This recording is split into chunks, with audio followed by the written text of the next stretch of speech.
अब दीप दान का फल क्या है?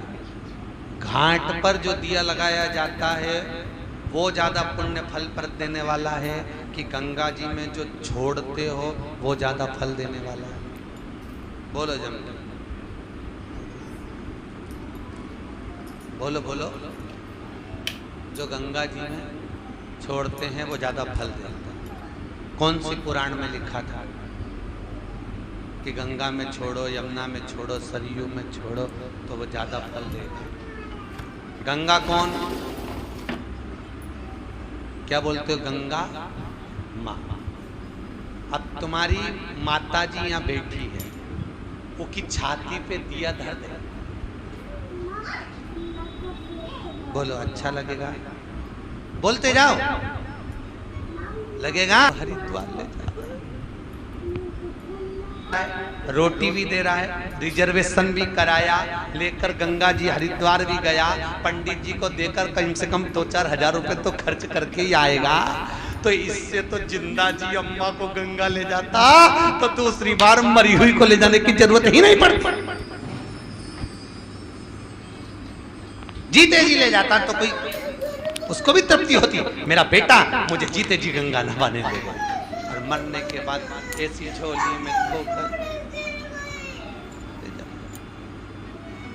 होता है। जब कोई मर जाता है तो शमशान से 2-4 जब उसको हरिद्वार कहाँ पे ले जाते हैं ना, इलाहाबाद वगैरह, तो वो छोटी छोटी हड्डियों के टुकड़े घर पे लाते हैं, फिर माँ पर बहू उनको दूध से धोती है, रोती है। अच्छा पूछो क्यों रो रही? हमारी इतनी बड़ी अम्मा थी पर डोकरी मरी तो यहाँ धरी। अब हड्डी के टुकड़ों को प्रणाम कर रही है, उससे अच्छा जीते जी माता पिता के चरणों को प्रणाम कर लेती तो कितना आशीर्वाद मिल जाता। जीते जी ब्राह्मण को भोजन कराओ। यहाँ तो श्रीमद वल्लभाचार्य जी ने मायावाद का खंडन करा जगन्नाथपुरी में, इसलिए वहां पर एकादशी भी उल्टी लटकी। जगदीश में एकादशी कैसी लटकी है? उल्टी, क्योंकि जगन्नाथपुरी में मायावाद का खंडन श्रीमद वल्लभाचार्य जी ने करा। और मायावाद का खंडन कर कर कहा, पंडित लोग बोल रहे थे कि मरने के बाद एकादशी का दान करो, तो श्रीमद वल्लभाचार्य जी ने कहा जीते जी एकादशी का दान करो। क्यों? मरने के बाद गरुड़ पुराण में लिखा है 10 दिन तक जीवात्मा रहती है। कितने दिन?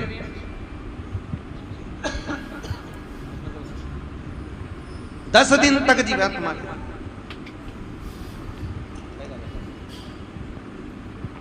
और 10 दिन तक जीवात्मा निवास करती है, और 10 दिन के बाद जीवात्मा अपने धाम को चली जाती है। सही है क्या? आपको भी मालूम होगा 10 दिन का कर्म होता है। पंडित जी एकादशी का दान कब करवाते हैं? 12वें 13वें में, जो 12 दिन होते हैं तब करते हैं।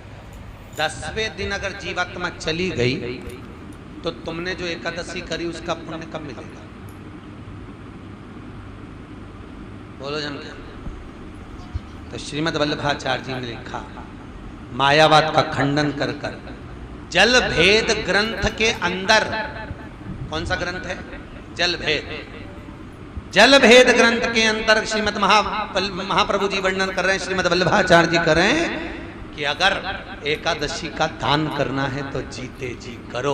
अपनी करी हुई एकादशी अगर कोई तड़प रहा है, मर रहा है, पलंग पर सड़ रहा है, प्राण छूटने वाले हैं, हॉस्पिटल देखने के लिए गए हो, अपनी करी हुई एकादशी में से 2 एकादशी उसके नाम से संकल्प देकर जल उसको पिला दीजिए। उसको एकादशी का पुण्य करना, सैया करना, जीते जी करना, ब्राह्मण को भोजन कराना, जीते जी कराओ। मरने के बाद की कोई गारंटी नहीं है कि कौन क्या करा रहा है और तुमको मिल रहा है कि नहीं मिल रहा है। क्या ऊपर से नीचे आकर बोलोगी कि हे लल्लू मेरे को तो भोजन ही नहीं मिला, एक बामण और जीमा, तो ये बोला नहीं जाएगा। करो, सत्कर्म करो, अपने जीते। मरने के बाद की कोई गारंटी नहीं। कभी चक्कर में मत पड़ो, कुछ प्राप्त नहीं होना, फालतू की बात है। मरने के बाद तो ये भी नहीं मालूम कि तुम कहाँ। हरिद्वार में एक पत्नी का पति मर गया, पत्नी बेटे को लेकर पहुंची हरिद्वार, पंडित जी ने पिंडदान कराया, भोजन बनाया, इधर भी पिंडदान चल रहा था, उनने भी भोजन बनवाया। पत्नी ने पत्तल रखी पति के लिए, उधर पड़ोसन ने पत्तल रखी सामने। एक कौवा उड़ते उड़ते आया। बच्चा बोला माँ देखो पिताजी आ गया। कौवा उड़ता उड़ता आया, पड़ोसी की पत्तल में से खाकर चले गया। इतने में बच्चा बोला माँ देखो तो सही, कौवा आया और पड़ोसी की पत्तल में से खा के चले गए, अपनी में से तो और वाली अच्छे से बोल। फिर अमृत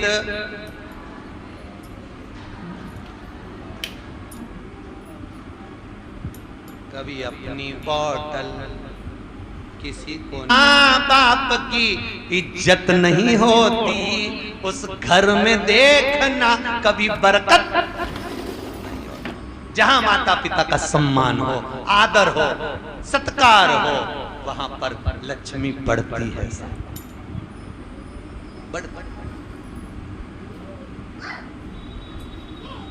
यहाँ कोई बायर वाले बैठे हैं? बायर वाले, इंदौर के बायर वाले कोई है? उनका लड़का पूना में है। कह रहे थे हमारे पिताजी आपकी कथा में आए हैं गुरुजी, आज उनका जन्मदिन पे बधाई संदेश आया था। हम अच्छा ठीक ठीक अच्छा फायर वाले बोले होंगे, हम बायर वाले सुने हैं। राम गड़बड़। तो कह रहे थे गुरुजी पिताजी और माताजी कथा सुनने के लिए आए हुए हैं और हम यहीं पर YouTube फेसबुक पर अपनी कथा का आनंद लें। हमने कहा चलो बच्चों को कम से कम संस्कार तो ऐसे दिए हैं माता पिता ने कि बच्चों को इतना समय मिले कि वो कथा सुन रहे। पापा मम्मी को भी भेज दिया, जाओ तुम तो कथा सुनो, सत्संग सुनो। ये तो आज के समय में तो और कह दें कहाँ जा रहे हो? कथा में। अभी तो गए थे।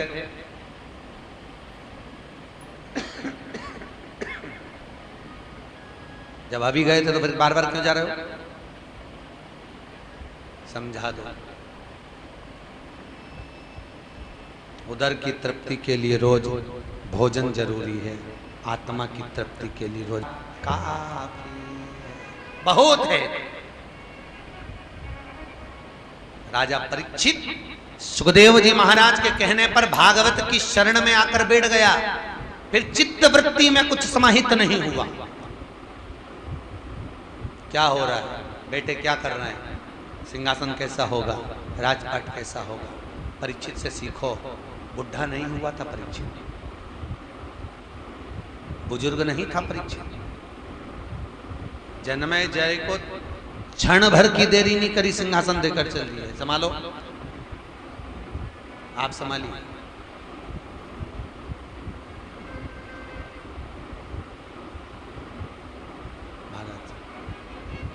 अब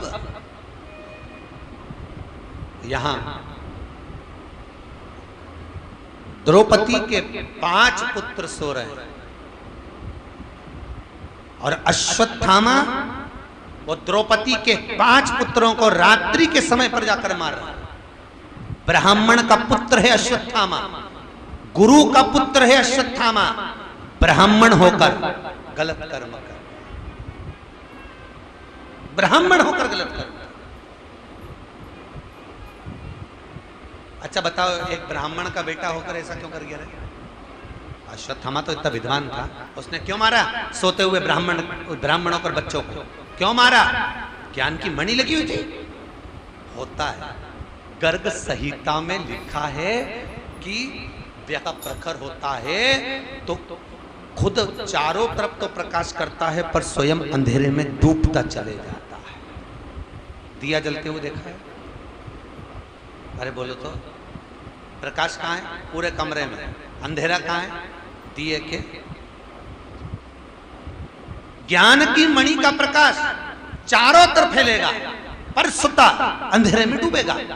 बहुत विद्वान व्यक्ति, बहुत विद्वान व्यक्ति कहीं अभिमान में इतना समाहित हो जाता है कि उसको सामने वाला अनभिज्ञ नजर आता है।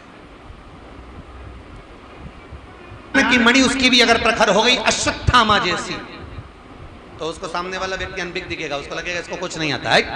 ये तो यूं ही हुई थी, उस मणि का प्रकाश देखकर अश्वत्थ बैठा था एक बार बाहर, विद्वान था, ब्राह्मण का बेटी डाल के बाहर बैठा हुआ था। इतनी देर में रात को एक उल्लू आ गया। उल्लू उड़ता हुआ आया और उड़ता उड़ता उल्लू पेड़ पर बैठा। पेड़ पर उल्लू ने देखा, उसे भी ज्ञान ले गया। इतना विद्वान होकर मस्तक पर मणि लगी हुई थी, ज्ञानवर्धक मणि, और उस मणि के बल पर अश्वत्थामा उल्लू से ज्ञान लिया कि रात के समय उल्लू ने कौओं को मारा और पेड़ पर खुद बैठ गया। तो अश्वत्थामा ने भी रात को जाकर द्रौपदी के 5 पुत्रों का वध कर दिया कि ये दिन में नहीं मर रहे तो कम से कम रात को तो मरेंगे। ये उल्लू से सीखा। बहुत ध्यान रखना, अपनी जिंदगी में सत्संग करो, संकीर्तन करो, पर कहां बैठकर करो, किसकी शरणागति में करो, कहां बैठकर सत्संग का स्मरण करना है, यह हमारा शास्त्र बताता है। भागवत जी में यहां तक लिखा हुआ है कि कथा कहां बैठकर सुनना चाहिए, उसका भी नियम लिखा है। कथा कहां बैठकर सुने उसका भी नियम है। कई लोग कहते हैं आसन पर बैठकर सुनो, कोई कहता है इस पे बैठकर सुनो। यहाँ तो श्री गर्गाचार्य बाबा स्वयं गर्ग संहिता के अंदर लिखा है सत्संग कहाँ बैठकर करना, कथा कहाँ बैठकर सुनना। अगर पहचान वाले के पास में बैठकर सुनोगे, कोई भी बात अच्छी आई तुरंत बात में लग जाओगे, और दुश्मन के पास में बैठ के सुनोगे और जरा सी भी नींद का झोंका आया, ऐसी देगी न धर के 7 दिन तक नहीं आएगा। इसीलिए मेरे ख्याल से पति पत्नी को साथ में बिठाते हैं,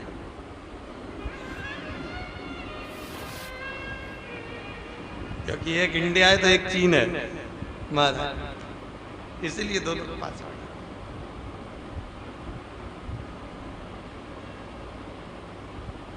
पर कभी कभी पतियों को देख के दया भी बहुत आती रही। जी ईमानदारी की बात बोल रहे, बहुत दया को लगा ये मेरी पत्नी आगे है, इसको काट खाएगा, और पत्नी को काट खाएगा तो रोटी कौन बनाएगा, टिफिन कौन बनाएगा, बच्चों को तैयार कौन। पत्नी पीछे खसक गई, कुत्ता और आगे आया, पति पत्नी दोनों पीछे हटे। अब तो पति को लगा ये कुत्ता काट खाएगा। इतने में जैसे कुत्ता लपका, पति ने पत्नी को गोदी में उठा लिया। गोदी में इसलिए उठाया कि मेरे पाँव में काट ले पर पत्नी को नहीं काटे। जैसे गोदी में उठाया कुत्ता भाग गया।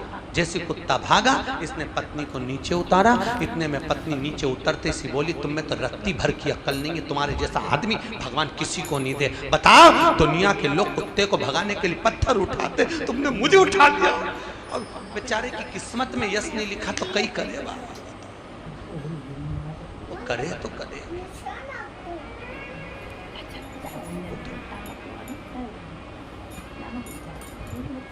कितने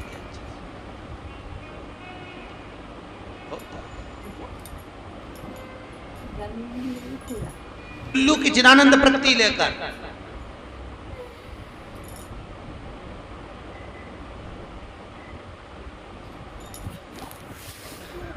दीपावली के दिन एक भगत रात को फोन करे, गुरुजी जय श्री कृष्ण। हमने कहा हैप्पी दिवाली, हमने हैप्पी दिवाली। हमने पूछा अभी तक सोए नहीं गुरुजी। हमने पूछा क्यों नहीं सोए, हमको तो उल्लू ही नहीं लिखा। तो हमने कहा कहाँ लिखा है पुराण में कि दीपावली के दिन उल्लू देखो। नहीं महाराज जी, हमने उल्लू देख रहे हैं क्योंकि लक्ष्मी जी उल्लू पे बैठती। तो हमने सोचा उल्लू एक बार दिख जाएगा तो हमारे घर में लक्ष्मी भर आ जाएगी। हमने कहा बिल्कुल अच्छे से देख ले, उल्लू लेके ही आएगी।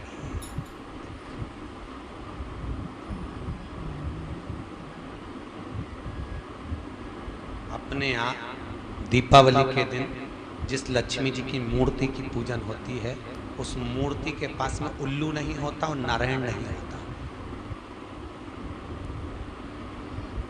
कौन कौन नहीं होता? जम के बोलिए। ना नारायण होंगे ना उल्लू होगा, केवल लक्ष्मी जी बैठी है। इसलिए किसी किसी के यहाँ लक्ष्मी की मूर्ति नहीं आती तो गुजरी लाते। गुजरी देखिए, वो दिए लगे रहते हैं मूर्ति के अंदर कि लक्ष्मी जी ने रखे तो गुजरी धर दो, क्योंकि ना उसके पास में उल्लू हो ना नारायण। तो क्यों? हिंदू धर्म के अंदर शास्त्र की रीति से हर गज। और नारायण क्यों नहीं होते पास में? नारायण ना होने का कारण क्या है? क्यों? क्योंकि लक्ष्मी एक बार भगवान विष्णु से कह दी थी, महाराज सबसे प्रबल में, सबसे प्रखर में मुझसे आपकी सत्ता है। भगवान विष्णु को बुरा लग गया। नारायण बोले, लक्ष्मी तू अपने आप में इतनी प्रखर बनती है, तू तो खुद अपने आप में पूर्ण नहीं है। लक्ष्मी पूर्ण है क्या? नहीं, तू तो खुद अपने आप में पूर्ण नहीं है।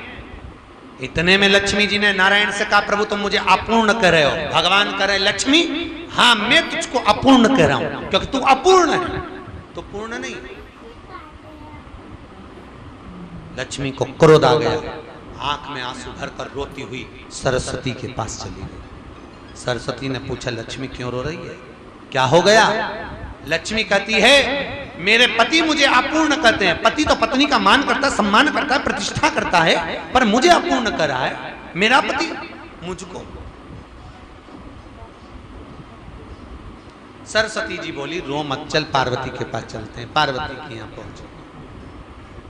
पार्वती नहीं यहाँ बैठी थी। क्या बात है, क्यों रो रही हो? लक्ष्मी जी कहती हैं, मेरा पति मुझे अपूर्ण कर रहा है। सरस्वती ने कहा, इसका पति इसको अपूर्ण कर रहा है, कुछ करिए। इतने में पार्वती जी बोलती हैं, काय को चिंता करती है, ले मैं आज तुझे पूर्ण कर देती हूँ। नारी जब अपूर्ण होती है, जब उसकी गोदी में संतान नहीं होती है, इसलिए मैं तुझे पूर्ण करती हूँ। लक्ष्मी की यहाँ संतान नहीं थी, क्योंकि श्राप था भगवान विष्णु को ददीची ऋषि की धर्म पत्नी सुवार्च का, कि तुम्हारे यहाँ औलाद नहीं होगी, मैं तुझे पूर्ण कर। पार्वती जी ने गणेश जी को गोदी में उसे उठाया, लक्ष्मी की गोद में दे दिया। ले, आज से मेरा यह पुत्र तेरा पुत्र होगा और तू पूर्ण लक्ष्मी कहलाएगी। इसलिए हिंदू धर्म में दीपावली के दिन बच्चे भी आपसे पूछते होंगे, पिताजी आप सरस्वती की पूजन करते हो, गणेश जी की पूजन करते हो, लक्ष्मी जी की पूजन करते हो, फिर लक्ष्मी जी के पति की पूजन भगवान विष्णु की क्यों नहीं करते? तो उसका केवल एक कारण है, अगर नारायण के साथ में लक्ष्मी का पूजन होगा तो वो अपूर्ण लक्ष्मी कहलाएगी, और गणेश जी के साथ अगर लक्ष्मी का पूजन होगा तो वो पूर्ण लक्ष्मी कहलाएगी। महाराज, पूर्ण लक्ष्मी। और हर व्यक्ति अपने घर में पूर्ण लक्ष्मी चाहता है, इसलिए दीपावली के दिन नारायण के साथ नहीं, गणेश के साथ लक्ष्मी को पूजा जाता है। पूर्ण लक्ष्मी, ये पूर्ण बने, पूर्ण। भगवान गणेश जी महाराज, सरस्वती का पूजन इसलिए होता है क्योंकि सरस्वती लक्ष्मी को पार्वती क्या लेकर गई, बुद्धि के लिए, उसका पूजन। तो हमारे यहाँ जो पाना मिलता है, देखा तो फोटो जो मिलता है दीपावली पे, वो फोटो में लक्ष्मी और कौन कौन होता है, गणेश और तीनों। बिना गणेश की लक्ष्मी का पूजन पूर्णता में हो। अब द्रौपदी के 5 पुत्र सो रहे थे। अश्वत्थामा ने मार दिया, प्राण छूट गए। द्रौपदी रोती, पुकार पड़ी, भगवान के आवाज लगाई। भगवान उठकर भीम और अर्जुन से बोले, तुम जाओ जरा देखो द्रौपदी क्यों रो रही है, जाइए। पूछा क्यों रो रही? मेरे पुत्रों का वध कर दिया। अश्वत्थामा ने सोते हुए पुत्र को मारा। द्रौपदी को पुत्र मर गए उसका गम नहीं है, द्रौपदी को गम इस बात का है। देखो, पांडव के पुत्र मरे थे तो 2 बहुत रोए थे, एक दुर्योधन बहुत रोया था, एक द्रौपदी बहुत रोई थी। तो दुर्योधन से पूछा अश्वत्थामा ने, पांडवों के पुत्र मर गए तू क्यों? मुझे नहीं मालूम था कि वो पांडव के पुत्र सो रहे हैं, मैं तो समझा कि पांडव सो रहे हैं, तो तुमने पुत्रों को क्यों मारा? तो अश्वत्थामा कहते, क्या हुआ, बाप नहीं मरा, बेटा तो मर गया, तुम्हें तो प्रसन्न होना चाहिए, फिर रो क्यों रहे हो? दुर्योधन कहता, रोने का केवल एक कारण है, हम भी मर जाएंगे, हमारे ये पांडव भी मर जाएंगे। कम से कम इन पांडवों के पुत्र जीवित रहते तो तर्पण और तिलांजलि तो कर देते, उतने में ही हम तर जाते। पर अब वो भी मर गए तो तर्पण तिलांजलि कौन करेगा?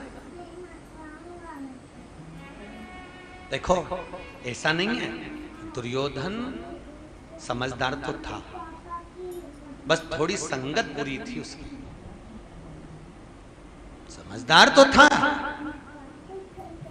अगर सही मायने में बताएं ना, अगर गांधारी अगर दुर्योधन को संभाल लेती ना, और गांधारी कह देती दुर्योधन ये गलत है, तो मान जाता। सबसे बड़ा बच्चों को नष्ट करने में, परिवार को नष्ट करने में सबसे बड़ा हाथ होता है घर के माता का। माँ अगर प्रखर हो जाए, कई माताएं रोती हैं आंख में आंसू भर भर कर। एक वो मिली थी कहीं मुंबई में, कथा में कह रही थी, गुरुजी हमारा बेटा बहू हमको बहुत प्राण देवे, हम कहाँ करें, हाथ उठा लेवे, कहाँ जाएं। तो बहू कहती है कि मैं मर जाऊंगी, कपड़े फाड़ कर कहती है कि मैं थाने में चली जाऊंगी, कि मेरी सास मुझे जहर पिला रही है, मार रही है, उल्टा हम फंसे जा रहे हैं, क्या करें। हमने कहा कुछ मत करो, त्याग करो, चलो भजन बोलो ही मत। ऐसी कैसी भीड़ पड़ी है वृद्धाश्रम में बुढ़ों की, पहले नहीं थी, अब इतनी बढ़ती चली जा रही है कि वृद्धाश्रम में पलंग कम पड़ रहा है महाराज, इतने बूढ़े लोग आ रहे हैं, इतने। अभी कल का मैं मैसेज, अभी मोबाइल लाया नहीं, कल का एक मैसेज दिखाऊंगा। यहीं सोनीपत के पास में से एक भाई ने मैसेज लिखकर भेजा, गुरुजी एक बूढ़ी माँ मिली है, बेटा माँ को तीर्थ, कहीं कोई इधर कोई तीर्थ है कुरुक्षेत्र आदि में घुमाने के लिए लाया था, छोड़कर बस अड्डे पे कह दिया कि मैं आ रहा हूँ, इस बस में बैठो, और माँ को बिठाकर बच्चे गाड़ी लेकर चले गए। माँ बस में नीचे उतरकर बच्चों को ढूंढती फिरी, 2 दिन हो गए उसको ढूंढती ढूंढती, पागल जैसी लोग पत्थर मार रहे हैं। तब उस माँ से पूछा, तो इधर उधर ढूंढ रही है, पड़ी हुई है स्टेशन पर, बस स्टैंड पर, क्या हुआ। मेरा बेटा कहकर गया था बस में बैठो, मैं आ रहा हूँ, चलेंगे, और चले गया, मिल नहीं रहा, फोन लगा रहे उठा नहीं रहा। बड़ी बुरी दशा है, बड़ी बुरी दशा।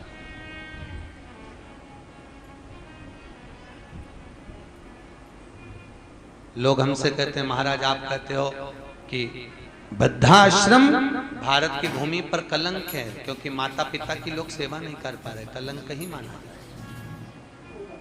और आप खुद वृद्धाश्रम बना रहे हो, बस केवल बनाने का एक ही कारण है कि इनका गति क्या हो, इनकी अवस्था क्या है। कम से कम मंदिर में भजन करेंगे, 2 रोटी खाएंगे, भगवत नाम तो जपेंगे। बहुत कठिन है महाराज। फिर कहूंगा संत बनना सरल, साधु बनना सरल, पर गृहस्थी बनना कठिन है महाराज। पूरा जिंदगी नोच नोच कर दे दिया जाता है, और आखिरी में भी कोई सुख का अनुभव नहीं होता। बहुत किस्मत वाले हो आप सब, बहुत किस्मत वाले हो। सुखदेव जी महाराज से विनती करना, आप जैसी किस्मत सबको दे। आपके बहू बेटा बहुत अच्छे हैं, इसलिए आप कथा में बैठे हो, सब सत्संग सुन रहे, बहुत किस्मत वाले, भगवान अच्छे, बहुत भाग्य। सत्संग में रुचि तो। और फिर निवेदन है माताओं भाइयों, बुढ़ापा शरीर जब होता चले जाए, मुख को मौन करना प्रारंभ कर दो, चुप। बोलोगे नहीं सुनेंगे तो दुख तुमको होगा। तो क्या किसको रोइए चादर तान के सोइए, अपने को नहीं बोल। बहुत मस्त, बहुत मस्त। और तीर्थ में कथा में आए हो ना, बहुत प्रसन्न रहना, जिंदगी का सारा सुख आपको मिल गया, ऐसे आनंद में रहना, मुख उतार करना। दुख भी होगा ना तो प्रसन्न रहना। सुखदेव जी महाराज भी कहेंगे, मेरे घाट पर आकर इतनी खुश है, घर में जाती है इतनी दुखी रहती है, जा आज से तो खुश ही रहना, भगवान भी प्रसन्न कर कर भेज देगा आपको, दुखी ना। दुख का अनुभव ना होगा। लोग हमसे कहते महाराज जी 2100 रुपए, वन मेंबर 2100 रुपए लिया। 100-125 लोग आप आए, कितने रुपए लिया है? 2100 रुपए। 2100 में आपका ठहरना, खाना, चाय, नाश्ता, भोजन, आनंद, ये सब आपका 2100 में। मेरे को कल वो बोल रहे थे, यहाँ पर कथा हुई अभी कुछ दिन पहले, एक एक पोथी का 21-21 हजार था। अभी एक महाराज कथा करके गए और उसमें वन मेंबर 4, और लोग तो भी भूख से बलबला रहे थे, खाना तक नहीं मिल पा रहा था।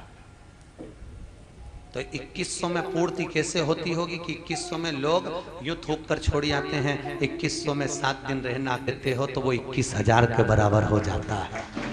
कराने वाला ठाकुर जी बैठा है, सब कराता है। आप जो देते हो दान सहयोग जो मिलता है, आप लोगों की पूर्ति में आपकी पूर्ति हो जाती है। करना क्या है? हमको कौन सा जोड़ के मरना है? हम खुद कहते हैं पूत सपूत तो की धन संचय, पूत कपूत तो की धन संचय। बेटा सपूत होगा खुद जोड़ेगा, और बेटा कपूत होगा कितना भी जोड़ कर जाना, सब कहीं डब्बे में, शेयर मार्केट में चूना लगा देगा, कहीं इसके लिए छोड़ रहे। अगर आपने कुछ दिया है तो आपको समर्पित कर कर जाएंगे, क्योंकि हमको ले जाकर यहाँ से बोझा ढोकर थोड़ी ना जाना है। यहाँ से अगली कथा राम कथा माँ कथा करेंगे, फिर आगे बेंगलोर निकल जाएंगे। कथाएं निरंतर करना क्या है? अपन बात कर रहे थे कि कई लोगों का व्रत है, उस दिन एकादशी पड़ गई थी शायद, एकादशी का व्रत चल रहा था, तो एकादशी है और ऐसा है और वैसा है, तो अब जीवड़ा कर रहा खा लूं, एक मन कर रहा एकादशी है, खाऊं नी खाऊं, मन कर। शास्त्र कहता है, भगवान खुद कहते हैं, खूब चरो पर एकादशी करो, मुख उतार कर नहीं, खूब। हम तो आप लोगों से भी कहते हैं, आधा किलो चिप्स तल के रख लो, मूंगफली का दाना, चक्की सब बना के रखो, फ्रिज पे, कूलर पे, वॉशिंग मशीन पे, जहां से निकलो वहीं चरो, एकादशी करो, खूब खाओ, भूखे रहकर नहीं। और यहां भी निवेदन है, नाश्ता भी करना तो ऐसे मत करना कि कोई कमी हो, तुम तो खूब डट के निपटाओ। कितना खाओ? उतना जितना पचा सकते हो, और कमाओ उतना जितना भोग कर सकते हो। ज्यादा खाओगे अपच हो जाएगा, परेशानी तुम्हारी बढ़ जाएगी, और ज्यादा कमाओगे लोगों की दृष्टि में आ जाएगा तो इनकम टैक्स वाला घर पहुंच जाएगा। तो हम तो कई पैसे वालों के यहाँ जाते ना कथा करने के लिए, तो हम यही देखते हैं कि बेचारे कमा किसके लिए रहे हैं।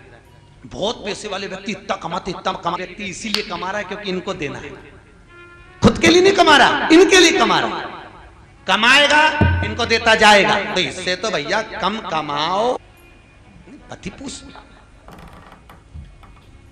मां प्रेम परोसती है, और आज के समय में नारी भोजन पति कर रहा है, तब समस्या परोसती है। बच्चे वहां गए थे, ऐसा हो गया, भाई 2 रोटी खा ले तेरी लीला भाई, 2 रोटी।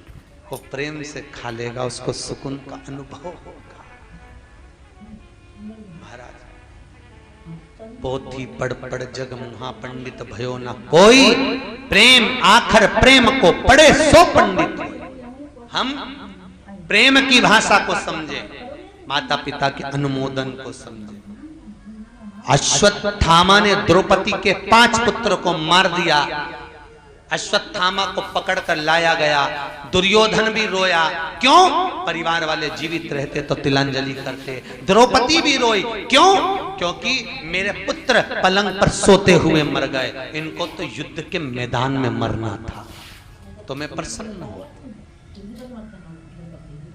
राम कथा में लिखा है, दशरथ जी के मरने पर भरत जी खूब रोए। गुरु बाबा ने कहा किसके लिए रो रहे हो? तुम्हारे पिता चले गए उसके लिए। तो गुरु जी का नैमिषारण्य कथा, हरिद्वार कथा, जगन्नाथ कथा, ऐसी कौन सी कथा है जो छोड़ी हो उन्होंने? खूब सुनी, और बच्चों में भी वो संस्कार दिए कि सुनो कथा में अग्रण्य रहो, और पति से भी कहती थी करते रहो।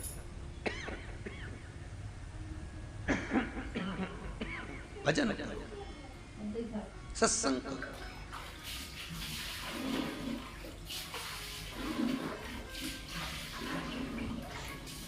संसार में आकर भटकना ना, कहे ना, हम तेरी दुनिया में आकर खो गए, लेना था हरि नाम और हम सो गए, लेना था प्रभु नाम और हम, बोलो बोलो, और हम तेरी दुनिया में आकर खो गए, लेना था हरि नाम और हम सो। बड़ी मुश्किल से मनुष्य का शरीर, अश्वत्थामा को पकड़कर खड़ा करा, द्रौपदी से कहा इसके मस्तक पर मणि है, तलवार ले द्रौपदी, निकाल दे, इसका शीश काट दे। पहले अश्वत्थामा को मारने का विचार किया भीम और अर्जुन ने, मार, तलवार लेती, हाथ जोड़कर कहती है मैं इसका शीश नहीं काट सकती, है मैं ब्राह्मण का पुत्र है, गुरु का पुत्र है, गुरु का पुत्र है। तो द्रौपदी जब बोली तो भीम ने कहा कर्म तो बुरा करा है। बहुत ध्यान रखना साहब, इस कथा में सारे तीर्थों से हटकर कथा चल रही है, बहुत ध्यान रखना। एक व्यक्ति कह रहा था कि हम गंगा के घाट पर रह रहे हैं, हम गंगा नहीं नहाए तो भी हम बैकुंठ जाएंगे। कहां जाएंगे? बोलो जम के, बैकुंठ। जब मरा तो गरुड़ पुराण में जो 94 नरक लिखे हैं, सारे नरकों में जाकर गिरा, सारे नरकों में। तो उसने जाकर वहां पर हड़ताल कर दी कि हम तो गंगा के घाट पे रहते थे, फिर हमें नरक क्यों पटका। तो